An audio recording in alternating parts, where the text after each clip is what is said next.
Okay, students, are you able to see the screen? Yes, ma'am. If you have any problem regarding our previous topics, you can ask me.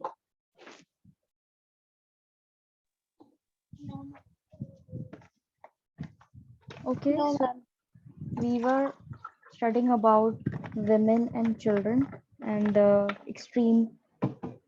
extremely bad working conditions during this period, Industrial Revolution. Coal mines were also dangerous places to work in. Roofs caved in or there could be an explosion and injuries were therefore common. अब coal mines जो होती थी, कोयले की खदानें जो होती थी, वो भी बहुत खतरनाक जगह हुआ करती थी काम करने के लिए. अब इनकी ऊपर रूफ जो होती थी, छत जो होती थी, वो केव्ड थी, एज इन की वो खदान है, पहाड़ के नीचे काम कर रहे हैं, तो कई बार वो वहां पे एक्सप्लोजन हो जाता था, उस वजह से भी लोग मर जाते थे. इंजरीज होना इस तरह की जगह पे वो बहुत ही कॉमन था. The owners of the coal mines used children to reach deep coal faces or those were where the approach path was too narrow for adults. अब coal owners जो होते थे, coal mine के owners जो होते थे, वो क्या करते थे, बच्चों का इस्तेमाल करते थे और गहराई तक जाने के लिए, ठीक है, जहाँ पे वो easily approach नहीं कर पाते थे, बड़े adults जो है वो नहीं approach कर सकते थे. They used to send small kids over there to reach that particular place because children are small in size. Younger children worked as trappers who opened and shut doors at the coal wagons, traveled through mines, or carried heavy loads of coal on their backs as coal bearers. अब यहाँ पर क्या होता था, बच्चे जो है उनका इस्तेमाल किया जाता था ट्रैपर्स के तौर पर, और वो खोलते थे दरवाजा, बंद करते थे दरवाजा कोल वैगन्स का जो माइंस के अंदर घुमा करती थी, और साथ साथ ये बहुत ज्यादा मात्रा में भार उठा के लेके जाते थे अपनी पीठ के ऊपर कोल्स का, और इनको कोल बेरर्स के तौर पे भी जाना जाता था. सो दो टर्म्स हमें बच्चों के लिए बोली गई हैं, ट्रैपर्स और coal bearers. If question asked you about these terms then you have to mention both the terms कि भाई ये क्या काम करते थे बच्चे कोल माइंस के अंदर basically. Factory managers considered child labor to be important training for future factory works. अब फैक्ट्री मैनेजर जो है वो चाइल्ड लेबर को एक इम्पोर्टेंट ट्रेनिंग के तौर पे देखते थे कि आगे जाकर जब फैक्ट्री में काम करेंगे, बच्चे बड़े हो जाएंगे, तो इनको ट्रेनिंग मिल रही है अभी से. The evidence from British factory records reveals that about half of the factory workers had started when when they were less than 10 years old and 28% when they were under 14. अब जो ब्रिटिश फैक्ट्री रिकॉर्ड्स देखे गए हैं उससे ये पता पड़ा है कि अधिकतर फैक्ट्री वर्कर्स जो थे उन्होंने काम करना शुरू कर दिया था जब उनकी उम्र सिर्फ 10 साल थी, 10 साल से भी कम थी, और 28% लोग जो थे वो 14 साल से भी छोटे थे जब भी उन्होंने फैक्ट्रीज में काम करना शुरू कर दिया था. Women may well have gained increased financial independence and self-esteem from their jobs, but this was more than offset by the humiliating terms of work they endured. अब women जो है भले ही उनको financial independence मिल गई थी कि वो काम कर रही थी, उनका self esteem जो है वो काफी सही हो गया था कि उनके पास में नौकरियां थी, लेकिन फिर भी उनके साथ में जो बिहेव किया जाता था काम के दौरान वो बहुत ज्यादा ह्यूमिलेटिंग था, और वो ये सारी चीजें जो है इंडिपेंडेंसी और सेल्फ एस्टीम वो सारी चीजों को पीछे छोड़ देती थी. The children they lost at birth or in early childhood and the squalid urban slums that industrial work compelled them to live in. अब वर्किंग कंडीशन तो साथ साथ खराब थी ही, और साथ साथ उनके साथ में ये भी चीज हो रही थी कि भाई एक तो उनको बहुत ही खराब जगह पे, एक्सट्रीमली गंदी जगह पे रहना पड़ता था, गरीबी में रहना पड़ता था, अर्बन स्लम्स जो थे वो गंदे थे, ठीक है, और इसी तरह की जगह पे उनको रह करके काम भी करना पड़ रहा था.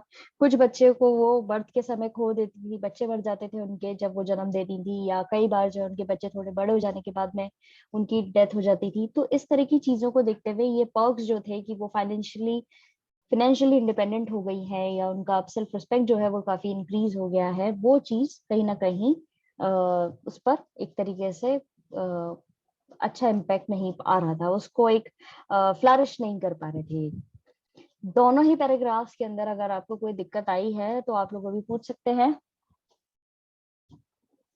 No, ma'am. Can you please No, ma'am. explain the term trappers?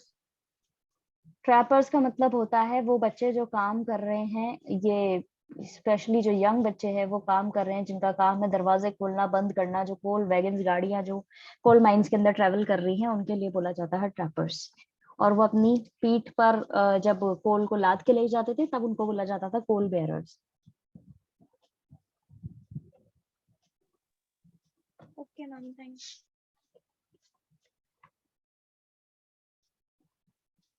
Okay, there is a picture, there is a painting sort of given on this page, a lane in the poorer quarters of London, engraving by the French artist Dore. 1876 में French artist थे door, उन्होंने ये लिखा बनाई है, जिसमें उन्होंने दिखाया है कि क्वार्टर्स के अंदर लंदन की एक पतली सी गली है, गरीब गली है, जहाँ पे गरीबी में लोग बाग रह रहे हैं क्वार्टर्स के अंदर। तो यहाँ की हालत बहुत ज्यादा कितनी खराब है वो आप समझ ही सकते हैं देख करके।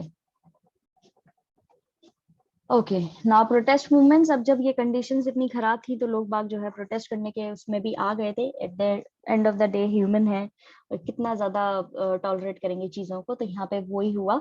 The early decades of the industrialization coincided with the spread of new political ideas pioneered by the French revolution 1789 to 94। जो शुरुआती साल थे इंडस्ट्रियलाइजेशन के, वो वहां पर नए पॉलिटिकल आइडियाज उस समय फैल रहे थे। फ्रेंच रेवोल्यूशन हो रहा था दूसरी जगह पे, उसकी तरफ से यहाँ पे आइडियाज फैल रहे थे। The movements for liberty, equality and fraternity showed possibilities of the collective mass action both in creating democratic institutions like the French parliamentary assemblies of the 1790s and in checking the worst hardships of war by controlling the prices of necessities like bread.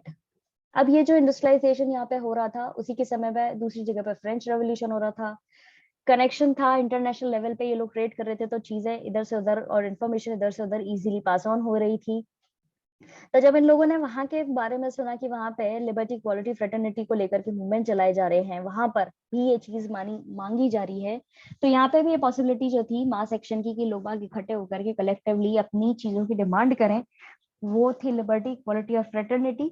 इनकी demand करें और एक democratic institution जो है, जैसे वहां French parliament establish हुआ था, असेंबलीज वहां पे स्टैब्लिश की गई थी, वैसे ही यहाँ पे भी किया जा सके।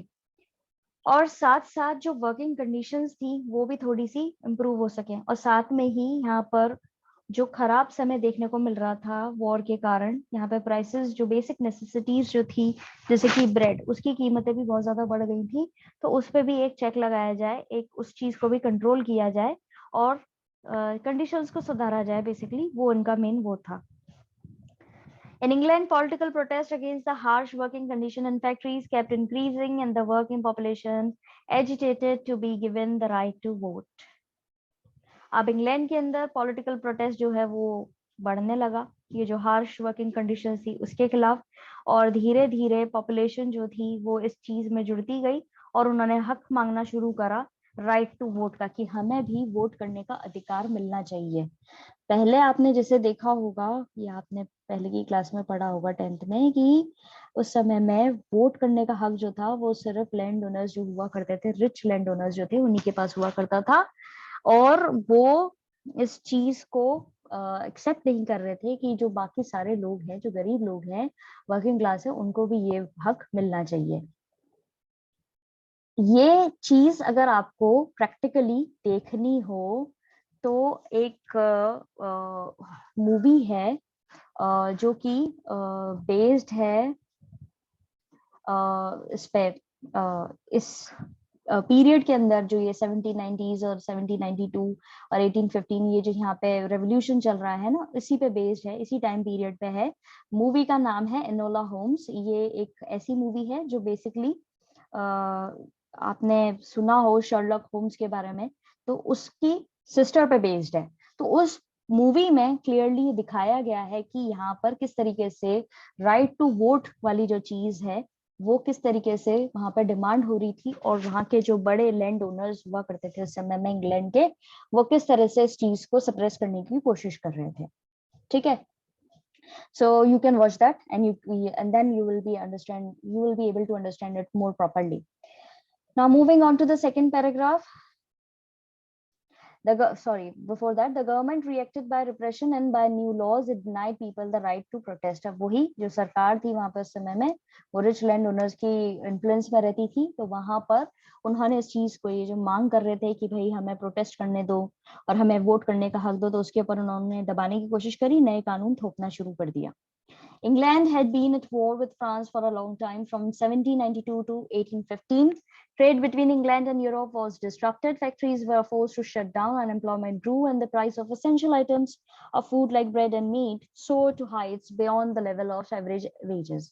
इंग्लैंड और फ्रांस के बीच में काफी समय तक लड़ाई चली, वॉर चला 1792 से 1815 तक, और ट्रेड जो था इंग्लैंड और यूरोप के बीच में वो भी रुक गया, फैक्ट्रीज बंद हो गई, अनएम्प्लॉयमेंट यानी बेरोजगारी बहुत ज्यादा फैली। और जब बेरोजगारी फैल रही है, वॉर हो रहा है, तो जो बेसिक आइटम्स होते हैं उन पे सबसे ज्यादा इन्फ्लेशन आता है, उन पे सबसे जल्दी महंगाई बढ़ती है। तो यहाँ पे भी ब्रेड और मीट की जो हाई प्राइसेस थी, वो जो वहां पे एवरेज इनकम थी, एवरेज वेजेस थे, उससे बहुत ज्यादा हो गई। दोनों ही पैराग्राफ्स में अगर आपको कोई दिक्कत आई है तो आप लोग अभी पूछ सकते हैं। No, ma'am. Okay. Parliament in 1795 passed two combination acts which made it illegal to incite the people by speech or writing to hatred or contempt of the king, constitution or government, and banned unauthorized public meetings of over 50%। जैसा मैंने भी ऊपर आपको बताया था कि इन्होंने कानून नए लगा दिए थे जिससे ये लोगों का प्रोटेस्ट रोकने की भी कोशिश कर रहे थे, और वो जो मूवमेंट ये चालू करने की कोशिश कर रहे थे उनको भी रोकने की कोशिश कर रहे थे। तो क्या हुआ, पार्लियामेंट ने 1795 के अंदर टू कॉम्बिनेशन एक्ट जो है वो पास किया, जिसके अंदर बेसिकली ये मेंशन किया गया था कि लोग बाग किसी भी तरह की कोई स्पीच या रिटन में कोई हेट्रेड या कंटेम्प्ट जो है किंग के खिलाफ, कॉन्स्टिट्यूशन के खिलाफ और गवर्नमेंट के खिलाफ नहीं लिख सकते, ना ही बोल सकते हैं। और साथ साथ बैन कर दिया था कि आप 50 लोग से ज्यादा इकट्ठे नहीं हो सकते किसी भी पब्लिक मीटिंग के लिए। तो ये चीज इन्होंने कर दी थी। तो जब लोग इकट्ठे नहीं होंगे, प्रोटेस्ट नहीं कर सकते, लिख नहीं सकते, बोल नहीं सकते, नारे नहीं लगा सकते, तो वो किस तरीके से अपने मूवमेंट को अंजाम देंगे। और फिर वो इकट्ठे नहीं हो सकते, तो वो चीज सबसे ज्यादा जो थी इफेक्टफुल रही थी उस समय में। Protest nonetheless continued against old corruption. This term was used by the privileged linked to the monarchy and the parliament. Protest जो है फिर भी चलता रहा, और ये चल रहा था ओल्ड करप्शन के तौर पे, against old corruption. Old corruption बोला जाता था उन लोगों के लिए जो मोनार्की या पार्लियामेंट को बिलोंग करते थे, जो प्रिविलेज्ड क्लास को बिलोंग करते थे, उनके लिए बोलते थे ओल्ड करप्शन।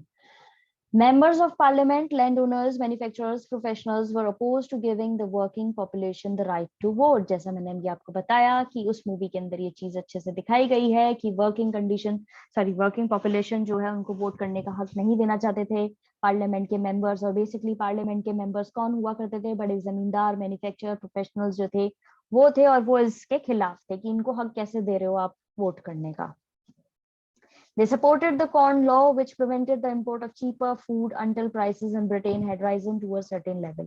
अब इसके oppositely यहाँ पे ये Corn Law को support करते थे, जहाँ पर सस्ता खाना जो है वो import कराया जा रहा था, क्योंकि ब्रिटेन के अंदर जो है prices बहुत ज्यादा बढ़ रही थी, इसलिए तो सस्ता चीप खाना जो है वो ये लोग import कर रहे थे। As workers flooded towns and factories, they expressed their anger and frustration in numerous forms of protest। अब workers जो है वो भर रहे थे टाउन्स और फैक्ट्रीज के अंदर, तो उन्होंने अपना गुस्सा और अपना फ्रस्ट्रेशन जो है अलग अलग तरह के प्रोटेस्ट में दिखाना शुरू करा। There were bread or food riots throughout the country from the 1719 onwards। वहां पर खाने को लेकर के, ब्रेड और फूड को लेकर के दंगे हुआ करते थे पूरी कंट्री के अंदर 1790s की शुरुआत से ही। Bread was the staple item in the diet of the poor and its prices governed their standard of living।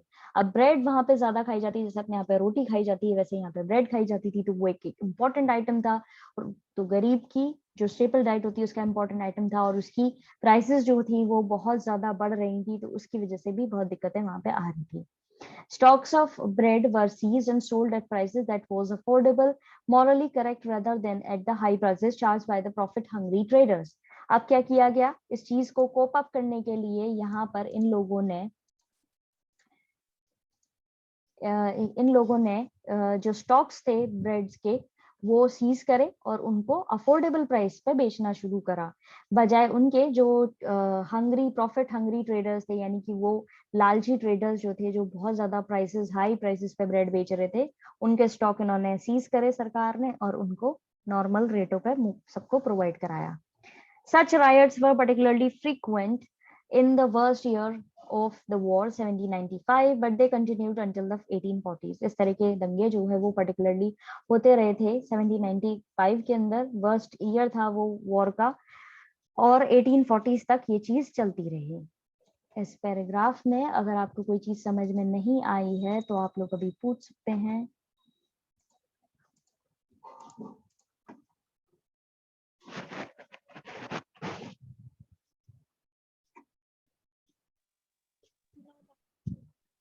No, ma'am.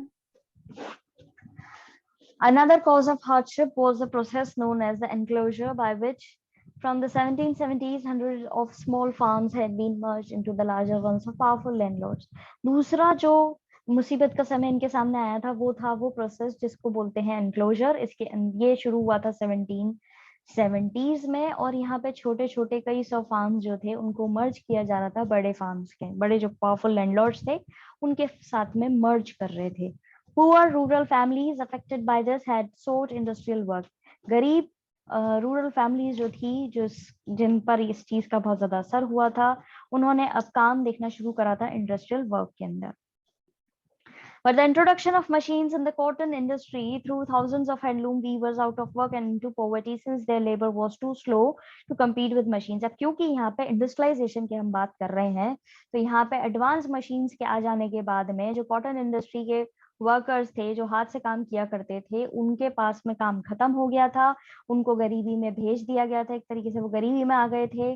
और क्यों आए थे गरीबी में? क्योंकि एक तो उनका काम बहुत हाथ से काम करना धीमा होता है, कंपेयर करें अगर उसको मशीन से, तो मशीन तो जल्दी काम करती है, ज्यादा अमाउंट में वो प्रोडक्शन करती है, तो उसकी वजह से ये लोग गरीबी की लाइन में आ गए थे।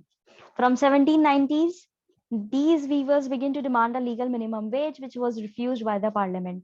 1790s के अंदर इन्होंने सारे जितने भी बुनाईकार थे उन्होंने डिमांड करी कि हमें इतना बेसिक सैलरी तो मिलनी ही चाहिए, जो पार्लियामेंट ने रिफ्यूज कर दिया देने से। When they went on strike, they were dispersed by force. जब वो स्ट्राइक पे गए तो उनको जबरदस्ती हटा दिया गया। In desperation in Lancashire, cotton weavers destroyed the power looms, which they believed had destroyed their livelihood.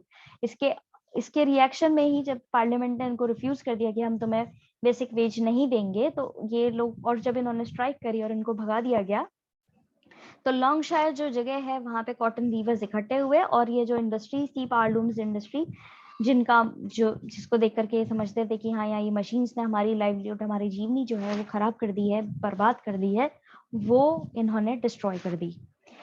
There was also resistance to the introduction of machines in the woolen knitting industry in Nottingham. Protests also took place in Leicestershire and Derbyshire. अब यहाँ पर दूसरी जगह पे भी जो यहाँ पे मशीनरी इंट्रोड्यूस की गई थी, वुलन निटिंग मशीन इंट्रोड्यूस करी गई थी नॉटिंघम में और लेसेस्टरशायर के अंदर और डर्बीशायर के अंदर, वहां पे भी इसी तरह के प्रोटेस्ट होने लगे। समझ में आया? किसी को कोई दिक्कत? No ma'am.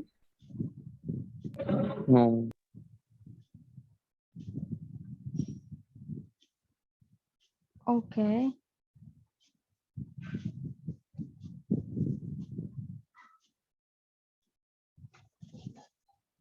In Yorkshire, shearing frames were destroyed by croppers who had traditionally sheared sheep by hand. Yorkshire के अंदर भी सेम चीज हो रही थी, वहां पे शेयरिंग फ्रेम्स जो थे उनको बर्बाद कर दिया गया क्रॉपर्स के द्वारा, जो हाथ से पहले शीप को शेयर किया करते थे ट्रेडिशनली। उस वहां पे जो मशीन्स थी उनको बर्बाद कर दिया। In the riots of 1830, farm laborers found their jobs threatened by the new threshing machines that separated the grain from husk. अब रायट्स, इसी तरह के दंगे जो 1830 के अंदर भी देखे गए फार्म लेबरर्स के द्वारा, वहां पे उनकी जॉब जो थी उनको खतरा था नई थ्रेशिंग मशीन जो आ गई थी उनसे, तो उन्होंने जो हस्क को हाथ से वो पहले हटाया करते थे ग्रेन्स में से, अब वो थ्रेशिंग मशीन से हो रहा था, तो वो वहां पे बर्बाद कर दिया उन्होंने। The writers smashed these machines. Writers ने इन सारी मशीन्स को बर्बाद कर दिया। 9 of them were hanged and 450 were sent to Australia as convicts. ये थीम 10 के अंदर पढ़ेंगे कि ये जितने भी राइट्स हुए थे, राइटर्स ने जिन्होंने थ्रेशिंग मशीन बर्बाद करी थी, उनमें से 9 को तो सूली पे चढ़ा दिया गया, फांसी दे दी गई, और 450 लोग जो थे उनको ऑस्ट्रेलिया भेज दिया गया एज एन आरोपी के तौर पे। समझ में आया इस पैराग्राफ में? किसी को कोई दिक्कत? No ma'am. No, ma'am. Okay, the movement known as Luddism, 1811 to 17, led by the charismatic General Ned Ludd, exemplified another type of protest. अब यहाँ पे मूवमेंट जो है उसको नाम दिया गया लुडिज्म। 1811 to 1817 तक ही चला था। कैरिस्मेटिक जनरल लीडर थे नेड लुड, उनके नाम पे ही लुडिज्म मूवमेंट जो है शुरू किया गया था। ये अलग तरह का प्रोटेस्ट था। Luddism was not merely a backward looking assault on machines. ये सिर्फ पुराने तरह के मशीन्स को असॉल्ट करने वाला प्रोटेस्ट नहीं था। Its participants demanded a minimum wage, control over the labor of women and children, work for those who had lost their jobs because of the coming machinery, and the right to form trade unions unions so that they could legally present them these demands. इनका जो ये protest था ये अलग तरह का था, समझदारी वाला था, फैक्टफुल था कि यहाँ पर ये लोग डिमांड कर रहे थे कि हमें मिनिमम सैलरी इतनी मिलनी चाहिए, हमें विमेन और चिल्ड्रन कितने समय तक काम करे उस पर कंट्रोल करना चाहिए, और जिन लोगों की नौकरियां चली गई हैं उनको वापस काम पे रखना चाहिए, मशीनरी आने की वजह से जिनकी नौकरी चली गई है उनको काम प्रोवाइड कराना चाहिए, और हमें यूनियन ट्रेड यूनियंस बनाने का मौका देना, हक मिलना चाहिए, जिससे हम अपनी डिमांड्स को प्रॉपर्ली लीगल तरीके से प्रेजेंट कर सकें। ये सारी चीजें जो है लुडिज्म के अंदर जो मूवमेंट था उसके अंदर मेंशन की गई थी। इम्पॉर्टेंट है, मार्क कर लीजिएगा, जनरल नेड लिड जो है उनके नाम पर ये मूवमेंट चलाया गया है, और ये अपने आप में अच्छी सी एक डिसेंट तरीके से डिमांड करी जा रही है, लीगल तरीके से ये चीजों की डिमांड कर रहे हैं। ठीक है, क्लियर है?